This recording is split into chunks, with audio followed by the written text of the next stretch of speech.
اندر employed ہے، یعنی کوئی مرد جو ہے وہ اپنے ہاتھ سے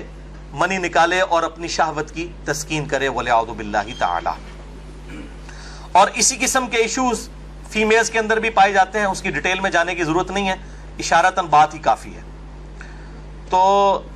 اسی کانٹیکسٹ میں بعض علماء کی طرف سے، آج کل کے کچھ جدید علماء ہیں ان کی طرف سے فتاویٰ اور کچھ بزرگوں کے فتاویٰ پیش کیے جاتے ہیں، وہ سب کے سب بے سند اور فضول قسم کے فتاویٰ ہیں. کوئی بھی فتویٰ جو کتاب و سنت کے واضح دلائل کے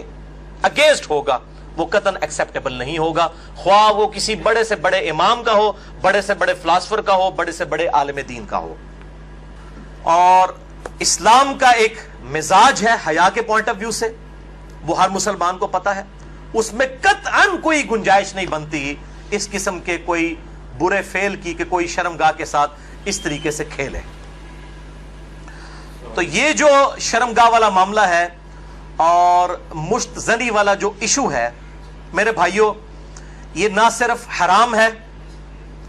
یا چلے کوئی احتیاط کے اندر الفاظ استعمال کریں تو مکروہ تحریمی، بلکہ یہ گناہ بھی ہے، اور گناہ کبیرہ زنا کی طرف لے جانے والا ہے. اس سے روزہ بھی ٹوٹ جائے گا اور روزے کا کفارہ بھی وہ سخت والا 60 روزوں والا ادا کرنا پڑے گا، اور ظاہر ہے کہ غسل بھی فرض ہوگا، اور کسی نہ کسی درجے میں یہ ہاتھوں اور دل کا زنا بھی ہے وَلِعَوْذُ بِاللَّهِ تعالی. چنانچہ اسی کانٹیکسٹ میں ایک بڑی کریٹیکل حدیث ہے، صحیح بخاری اور صحیح مسلم کی متفقن علیہ حدیث ہے.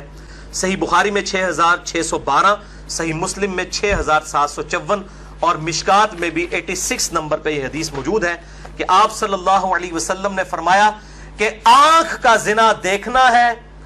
کانوں کا زنا سننا ہے، بے حیائی کی باتیں سننا، زبان کا زنا بولنا ہے، فحش گفتگو کرنا، ہاتھوں کا زنا پکڑنا ہے، ٹانگوں کا زنا چل کر جانا ہے، اور نفس تمنا اور آرزو کرتا ہے اور شرمگاہ اس کی تصدیق کر دیتی ہے وَلِعَوْذُ بِاللَّهِ تعالی. تعویل خاص کے اعتبار سے تو یہ زنا کے بارے میں ہے، تعویل عام میں ہینڈ پریکٹس والا جو مشت زنی کا ایشو ہے وہ بھی اسی کے اندر داخل ہے وَلِعَوْذُ بِاللَّهِ تعالی. اب ظاہر ہے کہ اگر اس قسم کی بیماری میں کوئی شخص مبتلا ہے، اس کا علاج کیا ہے؟ توبہ کرے اور اللہ کی طرف رجوع لائے. اور اللہ تعالیٰ نے اس حوالے سے ایک نیچرل پروسیس بھی رکھا ہوا ہے، یعنی مردوں کے لیے خصوصاً احتلام کا، نائٹ فال کا ایشو ہے کہ جو ایکسیسو اس طرح کی جو انسان کے جسم کے اندر مادے بنتے ہیں وہ آٹومیٹکلی ایک فزیکل فینومینا آف نیچر کے تحت نکل جاتے ہیں.